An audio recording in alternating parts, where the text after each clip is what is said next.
Isang pinagpalang araw sa inyong lahat.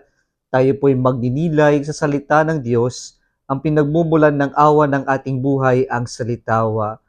Pumasok na po tayo sa ika-11 na linggo ng karaniwang panahon. Mga kapatid, huwag po nating kakalimutang magdasal at magsimba.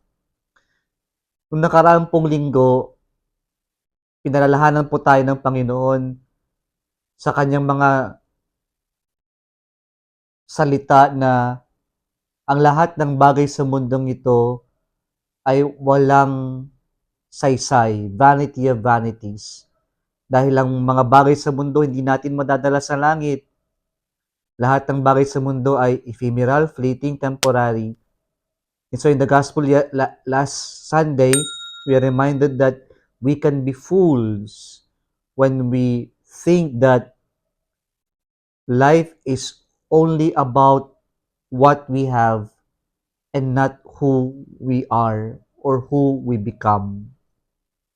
And so we continue this teaching of our Lord Jesus Christ in our gospel reading today. And here Jesus wants us to be ready always, be vigilant, and be prepared. Because for an unknown hour, the Son of Man will come.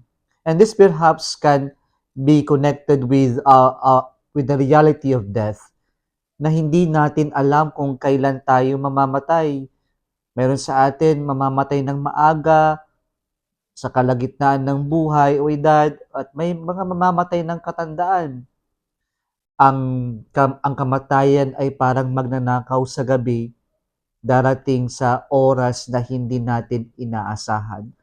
And so the Lord Jesus Christ, our Lord Jesus Christ, invites us to be ready always, to get ready to facing the reality of death. And how do we prepare ourselves, our souls, in facing the Lord?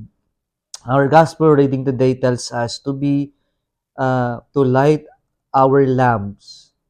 And this is explained in the succeeding words of Jesus in our gospel reading today. And so to light our lamps would mean to practice our faith, to live rightly, to be good and do good. Na ibig sabihin po ng paghahanda natin ay yung mamuhay tayo ng matiwasay mabuti. And the best time to do this is now, na ihanda natin yung sarili natin sa ating muling pagharap sa Diyos. At isa sa pinakamagandang paghahanda ay yung umpisahan natin gumawa ng mabuti, mamuhay ng mabuti, at maging mabuting kapwa sa ating kapwa-tao. Ito po yung pinapaalala sa atin ng ating Ebanghelyo ngayon. Pangalawa po sa ating unang pagbasa ngayon mula sa Book of Wisdom, pinapaalala na po tayo dito yung binabalik tayo sa karanasan ng Exodus kung saan dito sa unang pagbasa, pinapaalala sa atin na ang Diyos ay tapat sa kanyang mga pangako and God will surely fulfill His promises. Kaya po sa ating unang pagbasa ngayon, ang pangalawang paghahanda natin ay yung we hope in the Lord. Ang taong may pananampalataya ay hindi nawawalan ng pag-asa. Ang buhay, marami tayong haharapin na pagsubok. Marami tayong pagdadaanan na hirap at sakit sa buhay. Pero kapag tayo may pananampalataya sa Diyos, hindi tayo mawawalan ng pag-asa. Ang pananampalataya ay pagpapaalala sa atin na mapagtatagumpayan natin ang lahat ng pagsubok at hirap ng buhay. Upang sa ganon, kapag tayo may pananampalataya, inihanda rin natin ang ating sarili para sa langit. Yung ating pananampalataya ay siya rin mag-uudyok sa atin na umasa sa Diyos. You know, ang pag-asa ay something very common for all of us. We know what hope is. In fact, we do not need to be a believer to know what hope is. Kasi lahat ng sana natin, sana ganito, sana ganyan, these are actually uh, signs of hope. But what makes our hope in Catholic faith different is the fact that our hope is very specific. We do not only uh, wish for something; it's not just a wishful thing. But hope for us Catholics is hinged, anchored in the Lord. And so in life, we might be uh, tossed and buffeted with so many challenges in life, but we will not give up because we hope in the Lord. Kaya ngayong this Jubilee of Hope, yung ating tema ay Spes non confunded. Hope does not disappoint because our hope is anchored in the Lord. May pag-asa sa kabila ng lahat ng ating mga pagsubok sa buhay at hirap sa buhay. Ito po yung magandang paghahanda sa atin. Hinahanda tayo ng pag-asa na umasa lamang sa Diyos at yung tayo ay maghanda para sa langit, ang makapiling ng Diyos magpakailanman.